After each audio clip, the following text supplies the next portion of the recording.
Desde la señal de Radio Nuevo Mundo presentamos el programa Academia Libre, un espacio que sintoniza con la actualidad educacional, el desarrollo científico y el mundo de las artes.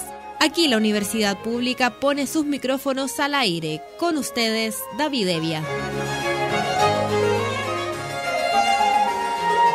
Vaya nuestro más cordial saludo a todos los auditores que a esta hora sintonizan Academia Libre, un programa donde la educación, las ciencias y las artes confluyen para hacer de la creación de conocimiento un espacio público.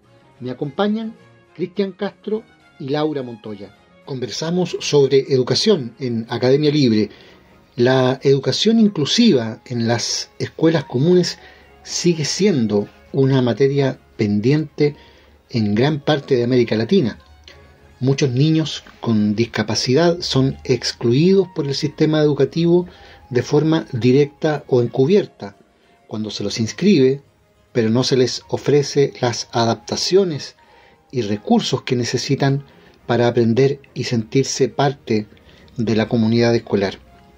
Para dar respuesta a esta situación, la Red Regional por la Educación Inclusiva de Latinoamérica investigó las políticas públicas implementadas en Italia, Portugal, Canadá y Brasil, que lograron la inclusión de niños con discapacidad en sus escuelas de nivel.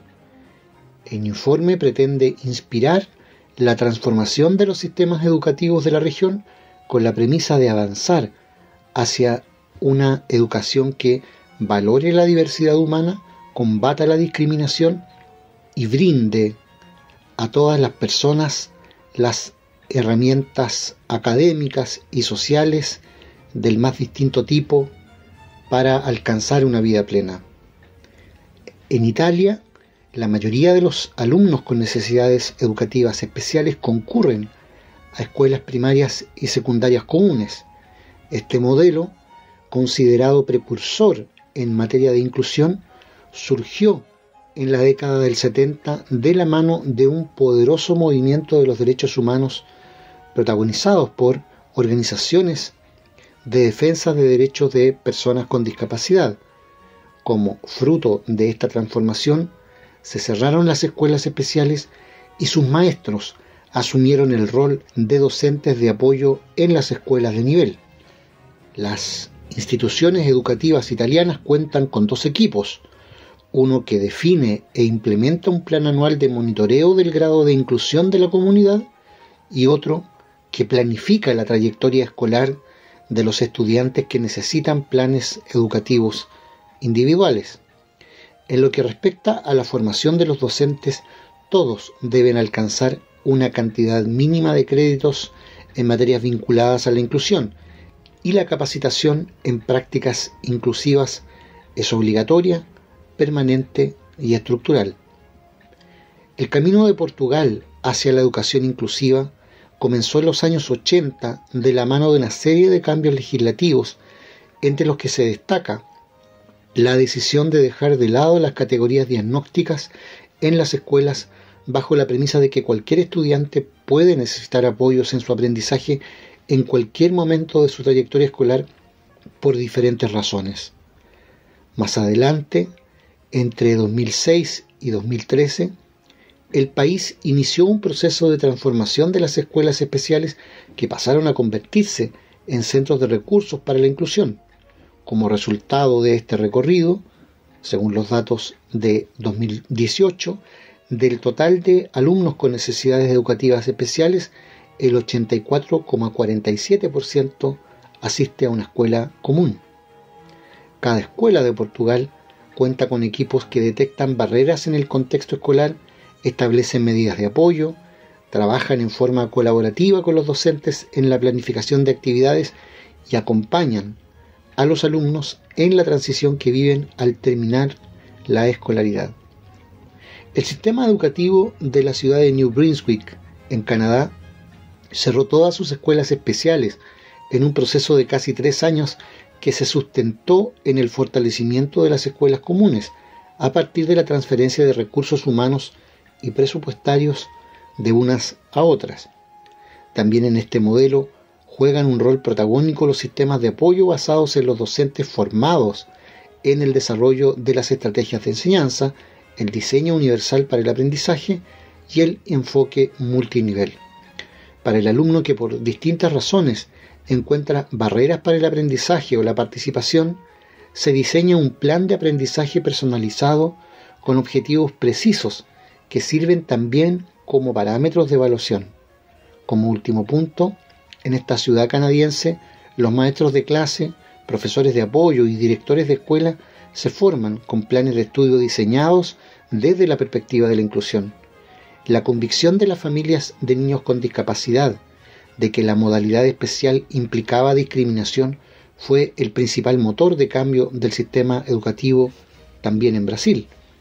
La transformación tomó impulso a partir de una serie de cambios normativos, entre los que se destaca la aprobación en 2008 de la Política Nacional de Educación Especial en la perspectiva de la educación inclusiva. Como resultado, las escuelas especiales de Brasil se fueron cerrando al recibir cada vez menos estudiantes. En contrapartida, el crecimiento del número de matrículas en clases comunes de escuelas públicas y privadas pasó del 13% en 1998 al 88,1% en 2020.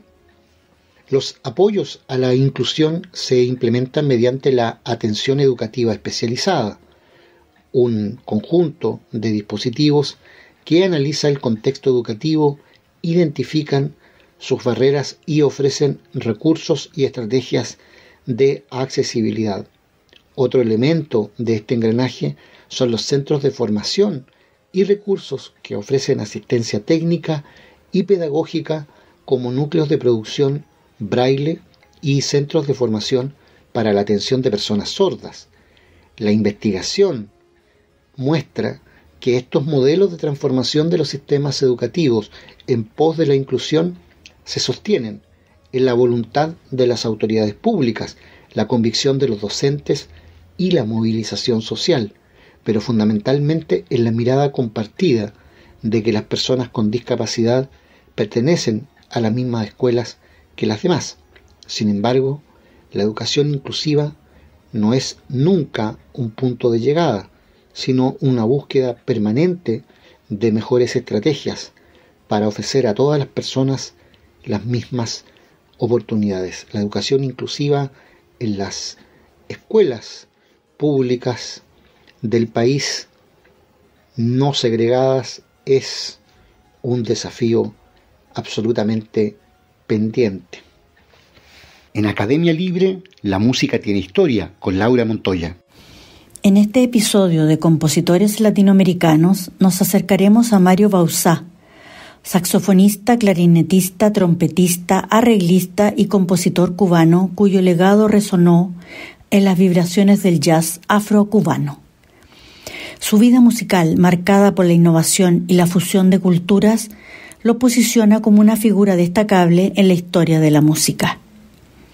Prudencio Mario Bauzá Cárdenas nació en La Habana, Cuba, el 28 de abril de 1911, en el barrio de Pogoloti, situado en el antiguo municipio de Marianao, en el área metropolitana de la provincia de La Habana. Sus estudios musicales los inició a los 5 años. Su profesor fue su padrino, Arturo Andrade. A los 7 años se matriculó en la Academia Municipal de Música de La Habana. En 1920, a los 9 años, se graduó con honores del Conservatorio de Música. Se especializó en la ejecución del clarinete, instrumento que tocó desde esa edad con la Orquesta Filarmónica de La Habana, siendo motivo de admiración de maestros y compañeros de estudio. En 1926 partió con la orquesta danzonera del maestro Antonio María Romeu a Nueva York, donde se realizó una grabación para el sello discográfico RCA Víctor. En su corta estadía en dicha ciudad, recopiló datos sobre el desarrollo del jazz, visitó locales y vio agrupaciones, entre ellas las Big Band de Paul Whiteman, Fletcher Henderson y Tommy Dorsey. Un hecho importante fue cuando asistió a la representación de Rhapsody in Blue de George Gershwin. La participación del saxofonista Frankie Trambauer lo impresionó. En ese momento decidió comprar un saxofón y ser músico de jazz, y con dicha idea regresó a Cuba e inició sus estudios de saxofón alto al mismo tiempo que ejecutó el clarinete en la Orquesta Sinfónica de La Habana. En 1928 y 1929, Bauzá integró la que sería su última orquesta en Cuba, la de Célido Curvelo. En 1930, a los 19 años, partió nuevamente para Nueva York. En el viaje en barco tuvo un encuentro fortuito con el vocalista cubano Antonio Machín, quien necesitaba un trompetista para la próxima fecha de grabación que lideraba. Le dio a Bauzá una oportunidad inusual. Machín era el vocalista de la orquesta del casino Habana Don Aspiazú, que había conquistado la ciudad de Nueva York con sus representaciones públicas y la reciente grabación de El Manicero. A Machín se le ofreció una fecha récord para grabar 4 canciones. Cuando tocaba solo, lo hacía con 2 guitarras, una trompeta y él mismo en maracas. Todos los trompetistas que sabían tocar al estilo cubano, que formaban parte de la orquesta de Aspiazú, se habían marchado para regresar a Cuba. Ante el dilema, Bauzá ofreció sus servicios a Machín porque conocía las posiciones de los dedos en el cuerno, comprándose una trompeta, y en 2 semanas desarrolló la técnica suficiente para tocar en las grabaciones. Al llegar a Nueva York, Bauzá fue a vivir a Harlem con su primo, el trompetista René Endreira, quien era residente de Harlem y tocaba con Santo Domingo Serenaders, una banda formada por panameños, cubanos y puertorriqueños tocando jazz. El adolescente Mario Bauzá quedó impresionado con la comunidad afroamericana de Harlem y la libertad que tenían. Comenzó entonces a tocar el saxofón en fiestas de casas con el pianista Lucky Roberts y comenzó a absorber la cultura afroestadounidense. Entre 1930 y 1931 fue trompetista del cuarteto de Antonio Machín y realizó con este grupo importantes grabaciones en la ciudad de Nueva York. Poco después, por mediación del músico Alberto Socarrás, ingresó a la orquesta del trompetista Vicente Ziegler. En 1933 entró como primer trompeta en la orquesta de Chick Webb, en la que terminó como director musical. Con esta orquesta recomendó a Webb como vocalista a una principiante cantante que luego se convirtió en una de las grandes voces femeninas del jazz, Ella Fitzgerald. En 1936 viajó a La Habana para casarse con Estela, hermana de Francisco Pérez Gutiérrez, Macho, antiguo apodo de Machito, quien al convertirse en su cuñado lo convenció para que lo acompañara a Nueva York. De regreso a Nueva York, rechazó trabajar con Duke Ellington, que en ese tiempo tuvo Juan Tisol como trombonista y quien compuso el clásico Caraván. Bauzá estimó que no era la agrupación indicada para la experimentación y optó por la orquesta de Cab Calloway en 1938. Bauzá le recomendó a Calloway a un joven trompetista con quien trabajó anteriormente con la orquesta de Chick Webb, John Birks Gillespie, que luego se llamó Dice Gillespie. Bauzá le sugirió a Gillespie sustituirlo 4 días. A Calloway le agradó su trabajo y lo contrató también.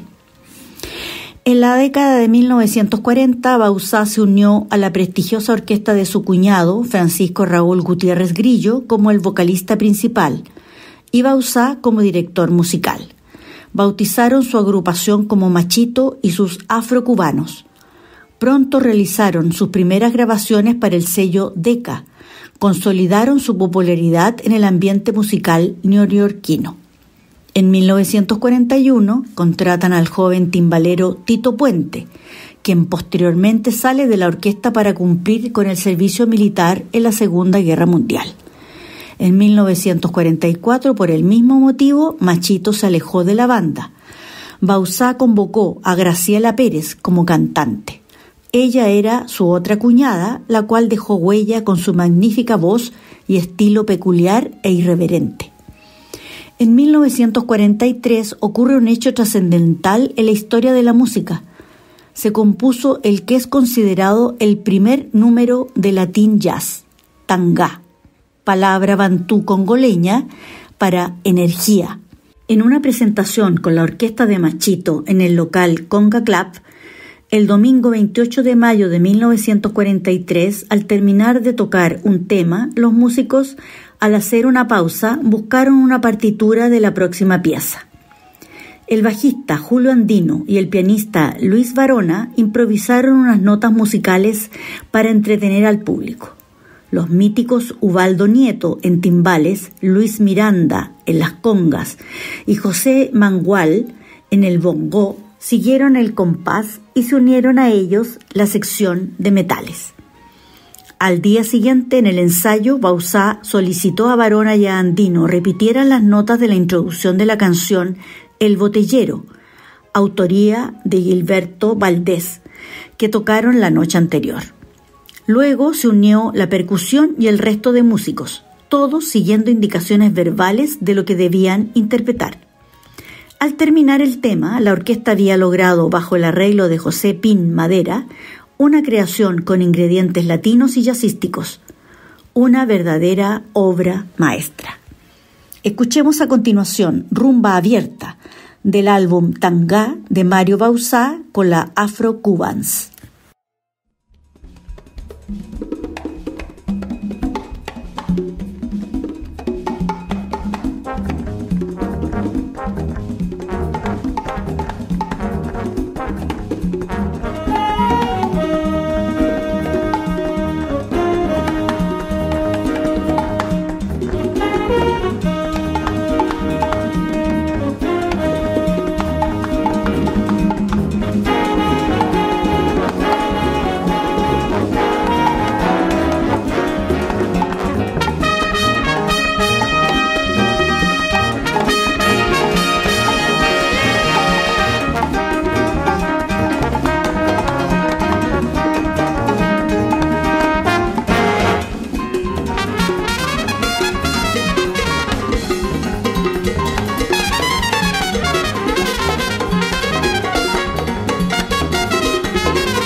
Hemos escuchado de Mario Bauzá y la banda Afro-Cubans Rumba Abierta, del álbum Tangá. Hablamos a esta hora en Academia Libre sobre actualidad en ciencia e investigación. Lo hacemos con Cristian Castro, quien nos proporciona cada semana las novedades en este plano. ¿Qué está pasando, Cristian, en materia de ciencia e investigación? En esta sección que Academia Libre dedica a los hallazgos en materia científica, volvemos la mirada hacia nuestros antepasados, porque ha sido encontrada una pintura con figuras humanas interactuando con un cerdo salvaje, cuya datación sería de a lo menos 51.000 años atrás. En específico en la cueva caliza de Leang Karamphang, al sur de la isla Celebes, en Indonesia, se ha hallado una pintura que retrata una especie de historia con 3 figuras humanas que interactúan con un cerdo salvaje. Una nueva técnica de datación revela que se pintó hace al menos 51.000 años. Un equipo de científicos codirigidos por investigadores de la Universidad Australiana de Griffith, la Agencia Nacional de Indonesia y la Southern Cross University, apunta en la revista Nature que esta podría ser la prueba más antigua de una narración en este tipo de arte. Por primera vez disponemos de arte rupestre datado con fiabilidad, más allá de los 50.000 años.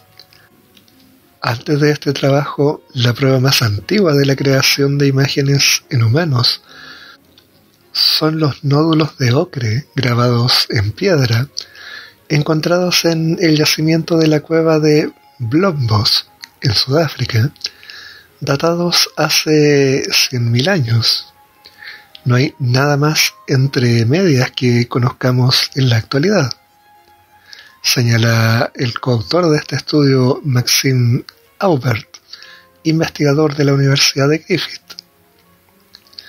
La datación de estos yacimientos de la isla de Celebes demuestra que las pruebas de narración de historias tienen un origen mucho más profundo y antiguo que evidencias similares del arte rupestre europeo. Este hallazgo tiene importantes implicancias para nuestra comprensión del origen del arte primitivo. Nuestros resultados son muy sorprendentes. Ninguna de las famosas obras de arte en cuevas europeas de la Edad de Hielo es tan antigua como esta, a excepción de algunos controvertidos hallazgos en España. Según señala Adi Agus Octaviana, especialista indonesio en arte rupestre de la Agencia Nacional de Investigación e Innovación en Yakarta, que lidera el estudio. En concreto, los resultados del novedoso método de análisis que han aplicado con escaneo o imágenes de series de uranio por ablación láser les ha permitido datar capas diminutas de carbono calcio que se habían formado sobre la obra.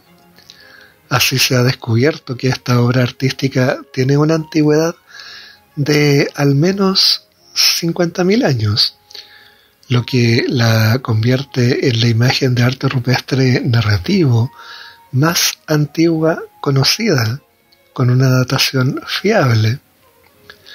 Desarrollamos esta metodología que supone una mejora significativa con respecto a otras y debería revolucionar la datación del arte rupestre en todo el mundo.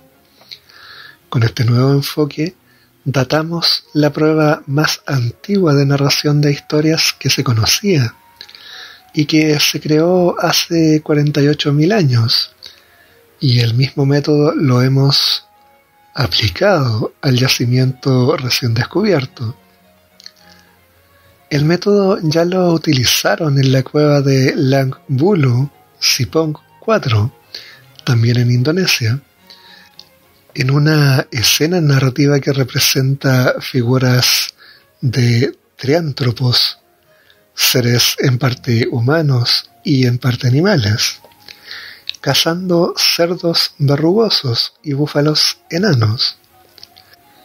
Anteriormente había sido datada por el equipo hace al menos 44.000 años, y con esta técnica demostraron que es unos 4.000 años más antigua.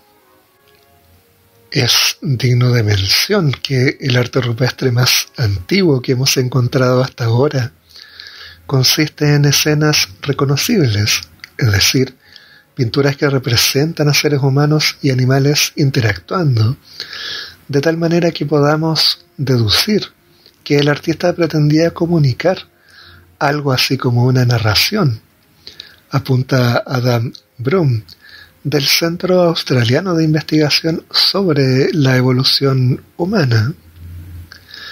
El profesor afirma que se trataba de un hallazgo novedoso, ya que la visión académica de las primeras pinturas rupestres figurativas era que consistían en paneles con una sola figura en los que no se apreciaban escenas evidentes y que las representaciones pictóricas de relatos no eran evidentes.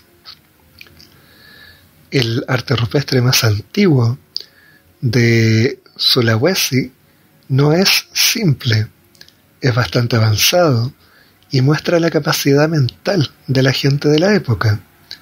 También sugiere que esta destreza debe tener un origen mucho más antiguo, probablemente en África, y que posiblemente haya arte en cavernas más antiguas esperando a ser descubierto y datado. Las investigaciones anteriores de este equipo en la región sugerían que el arte rupestre surgió al menos al mismo tiempo en la Europa occidental y el sudeste asiático, pero estos nuevos hallazgos demostrarían que el arte rupestre es más antiguo en el sudeste asiático, aunque sabíamos que los humanos modernos estuvieron en esta región antes de llegar a Europa, asegura el experto. Los autores creen que estas pinturas fueron hechas por humanos modernos, pero no excluyen completamente que otras especies humanas también pudieran haberlas hecho. Sabemos por el ADN de los indígenas de Papúa que hubo al menos 3 especies que se aparearon con humanos modernos en la región, y no sabemos nada de ellas.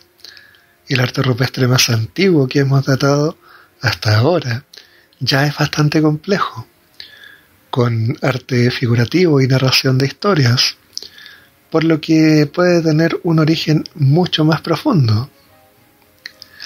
Los 4 yacimientos más antiguos de Sulawesi son todos de escenas narrativas.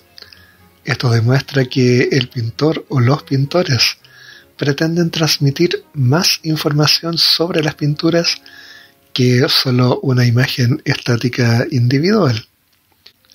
Nos están diciendo cómo mirarlas en asociación, apunta el científico, que concluye: nosotros como humanos nos definimos como una especie que cuenta historias, y estas son las pruebas más antiguas de que lo hacemos.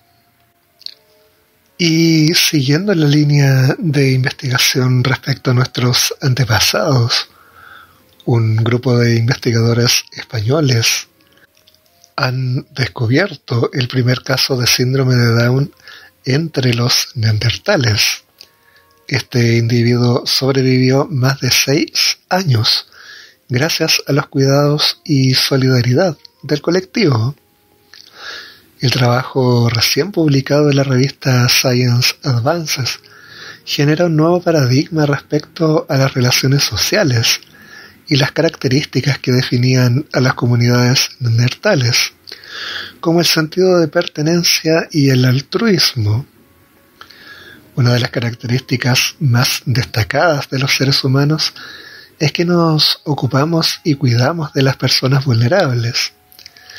El altruismo de nuestra especie constituye un comportamiento insólito en el reino animal y representa un auténtico desafío a la biología evolutiva.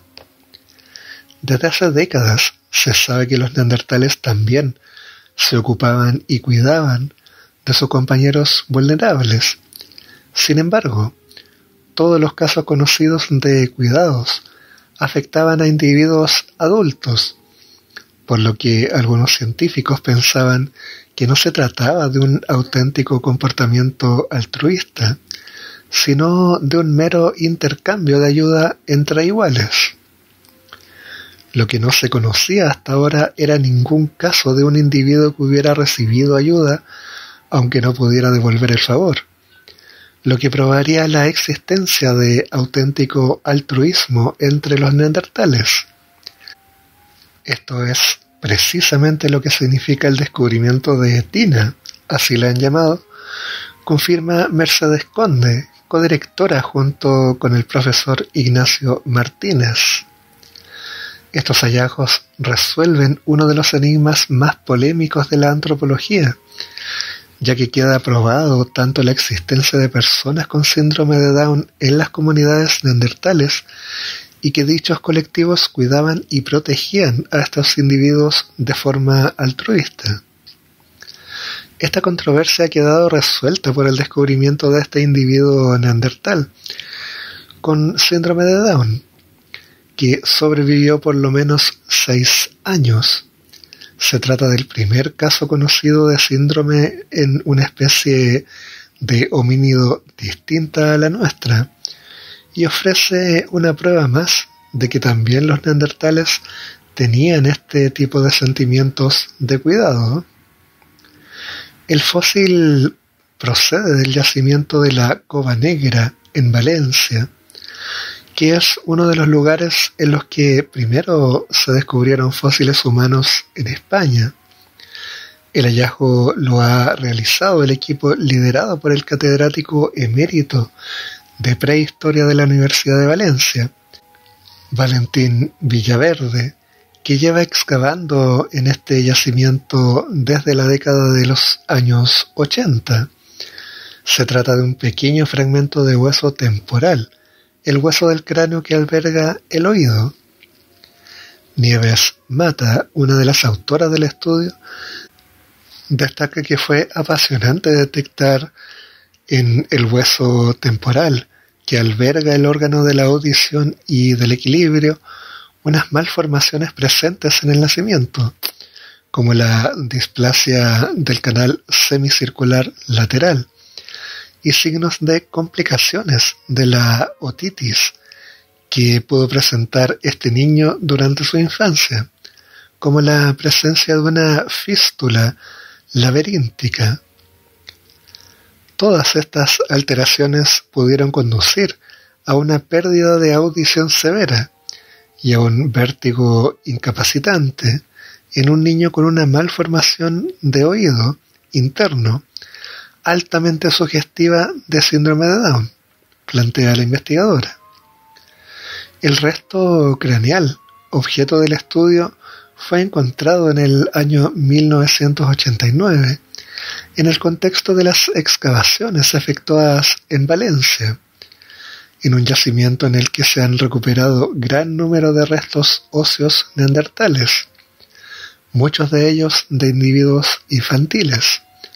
Están datados con una antigüedad de entre 273.000 y 146.000 años. Estas excavaciones han sido claves para conocer el modo de vida de los neandertales de la vertiente mediterránea ibérica y han permitido definir las ocupaciones del asentamiento de corta duración temporal y con un reducido número de individuos, alternadas con presencia de carnívoros, destaca Valentín Villaverde. El profesor Villaverde aporta el trabajo al contexto arqueológico del resto y su importancia en la valoración de la conducta de los neandertales, especialmente en relación con el cuidado de discapacitados. El resto fósil está depositado en el Museo de Prehistoria de Valencia.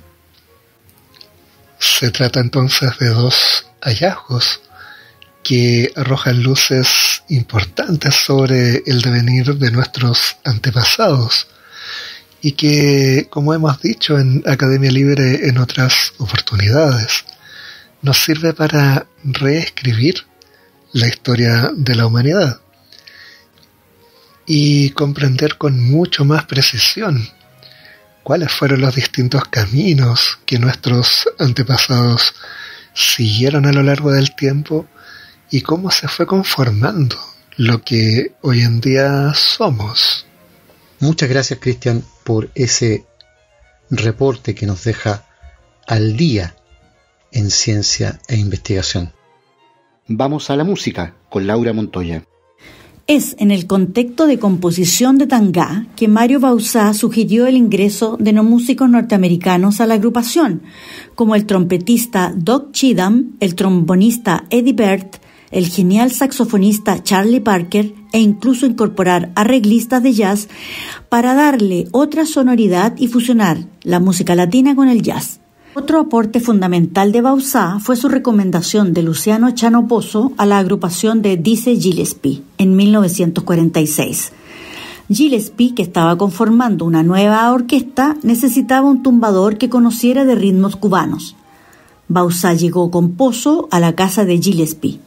Le dijo: «Tengo el muchacho que necesitas, pero no habla inglés». A lo que contestó Gillespie: «No importa, dejémosle que toque». Cuando Pozo tocó, la conexión entre ellos fue inmediata. El resto es historia. En 1947, el tema icónico de Bauzá, Tangá, fue lanzado en el álbum Bucabú, grabado por Machito y los afrocubanos, marcando un hito en la historia de la música.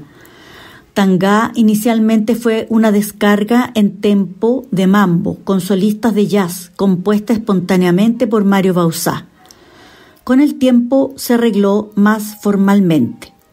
Se considera como la primera melodía verdadera de jazz latino o afrocubano. Con Tangá, Bauzá fue el primero en explorar la armonía modal, un concepto explorado más tarde por Miles Davis y Gil Evans desde una perspectiva de arreglos de jazz. Es de destacar la hoja de efecto de sonido en el arreglo mediante el uso de múltiples capas. Este tema, junto con éxitos como Mambo In, grabado en colaboración con Grace Sampson y Bobby Goodland, solidificó su posición como uno de los grandes innovadores del jazz afrocubano. Por 35 años, la presencia de Mario Bauzá como director musical de la orquesta de Machito fue vital.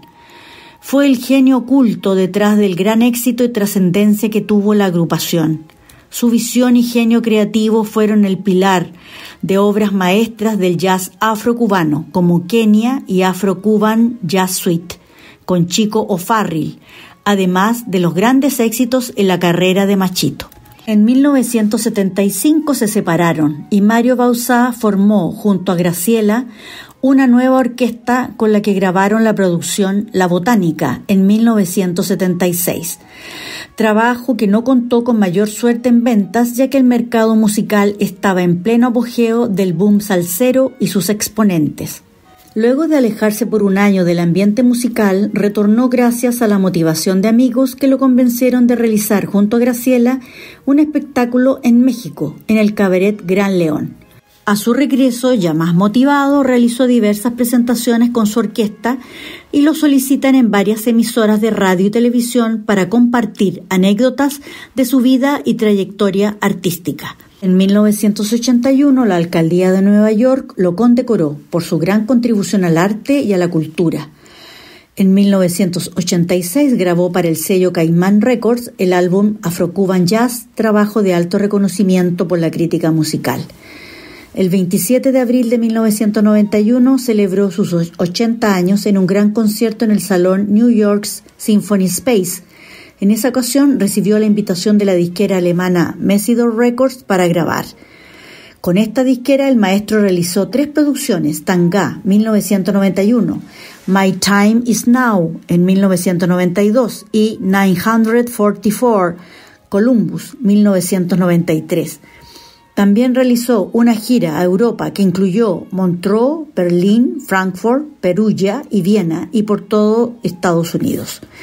Su último trabajo discográfico fue en 1993, en plena evolución del cáncer de colon que ya lo minaba.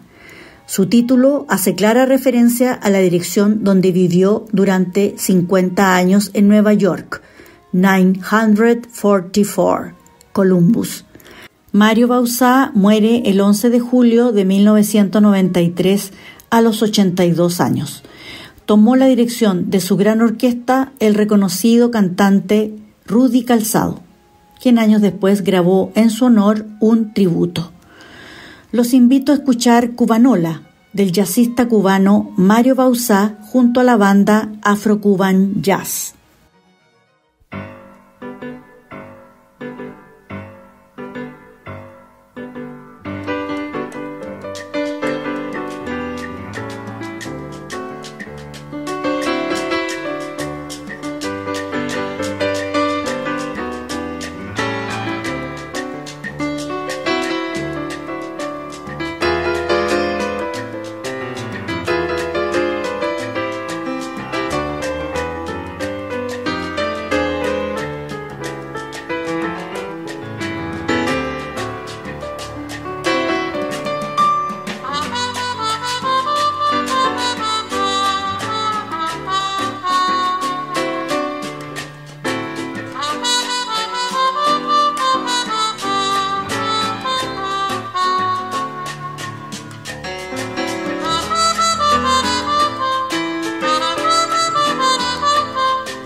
Cubanola, del jazzista cubano Mario Bauzá y la banda Afro-Cuban Jazz, despedimos el episodio de compositores latinoamericanos.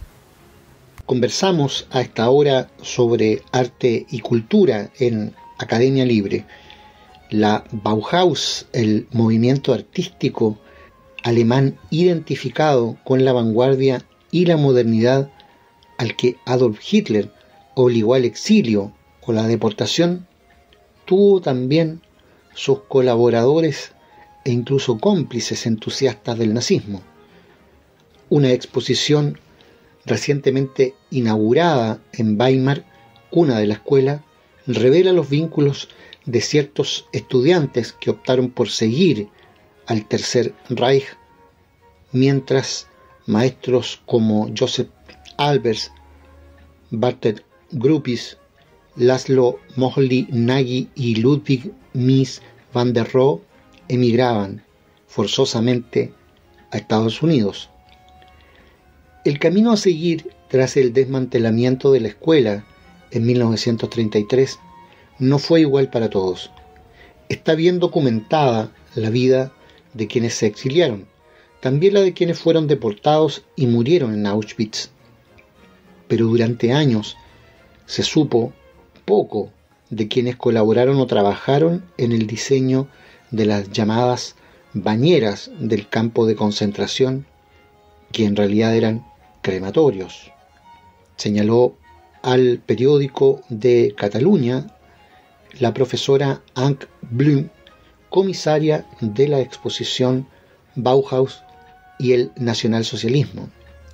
Son, en realidad, 3 muestras: batalla política en torno a Bauhaus, 1919-1933, proscritos, confiscados, adaptados, 1930-1937, y existencias vitales en la dictadura, 1933-1945, repartidas en 3 edificios: Neues Museum, Bauhaus Museum y Schiller Museum.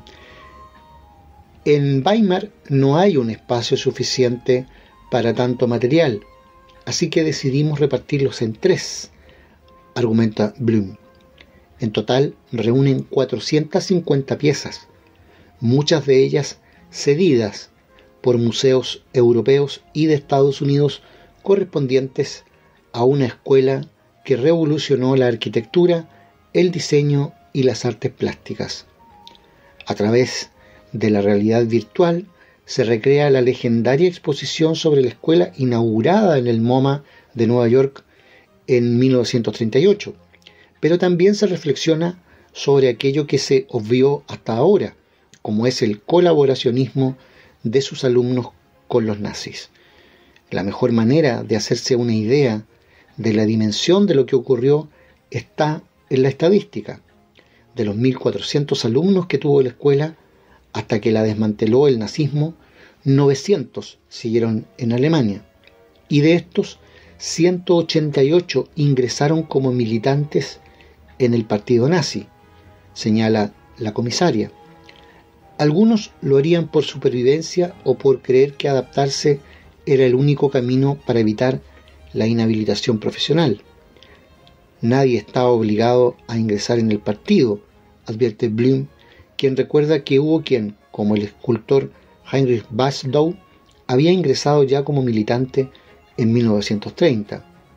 Hay muchas circunstancias distintas en ese grupo de los 900 que siguieron en el país, con sede al mismo tiempo. Estarían quienes no emigraron porque su situación familiar o económica no se lo permitía, o porque no tenían los contactos necesarios en Estados Unidos u otras partes del mundo. Pero también existieron los fanáticos entusiastas de Hitler y el movimiento de masas que arrastró al delirio colectivo, y también los estudiantes como el austríaco Fritz Ertl, quien diseñó las falsas bañeras de Auschwitz, el campo de exterminio en que murieron varios de sus antiguos compañeros. Fue un grupo muy heterogéneo, insiste Blum, investigadora de la Fundación Classic Weimar, quien ha compartido el comisariado de la exposición con la profesora Elizabeth Otto de la Universidad de Buffalo, Estados Unidos, y con el profesor Patrick Rösler de la Universidad de Erfurt, en Alemania. Sus trabajos arrancan de los estudios preliminares iniciados en 2009 durante el 90º aniversario de la Bauhaus y ampliados en 2019 con su centenario. En Weimar se celebraron seminarios centrados en los vínculos con el nacionalsocialismo. La de ahora es la primera exposición que brinda la posibilidad de entender esa otra perspectiva menos favorecedora y más crítica, en palabras de Blüm, es decir, fuera del ámbito académico y abierta al visitante común. De todos modos, hay que tener en cuenta que la elección de Weimar no es casual, no solo por ser la ciudad donde se instaló la República de entreguerras de ese nombre, de 1919 a 1933, o por ser ahí donde Walter Gropius fundó su escuela Bauhaus. La Fundación Classic Weimar lleva a cabo una intensa labor para estudiar con perspectiva crítica el pasado de una ciudad que, según recuerda Blüm, fascinó a Hitler, huésped habitual del mítico Hotel Elephant. La situación actual preocupa a la comisaria, que también es habitante de Weimar. La ciudad pertenece al Land de Turingia, donde la ultraderechista Alternativa para Alemania, AfD, podría convertirse en primera fuerza en las elecciones regionales que tendrán lugar en el próximo mes de septiembre. Su líder, Björn Höcke, cabecilla de su ala más radical, al que actualmente se juzga por usar en público consignas nazis. Es estremecedor, resume la académica, sobre la disposición de tantos electores a darle el voto a ese partido en una ciudad y un land donde sigue tan presente el espacio que condujo el nazismo. Son las huellas que también los representantes del mundo del arte, y en este caso en particular de la Bauhaus, dejan y aportan para la reconstrucción de una historia que con los años debió ir matizándose. Concluye aquí, en Radio Nuevo Mundo, esta emisión de Academia Libre, un programa producido por la Comisión Ejecutiva de la Universidad. En los micrófonos, Laura Montoya, Cristian Castro y David Evia. Agradecidos de su sintonía, nos reencontraremos con ustedes la próxima semana. Hasta entonces.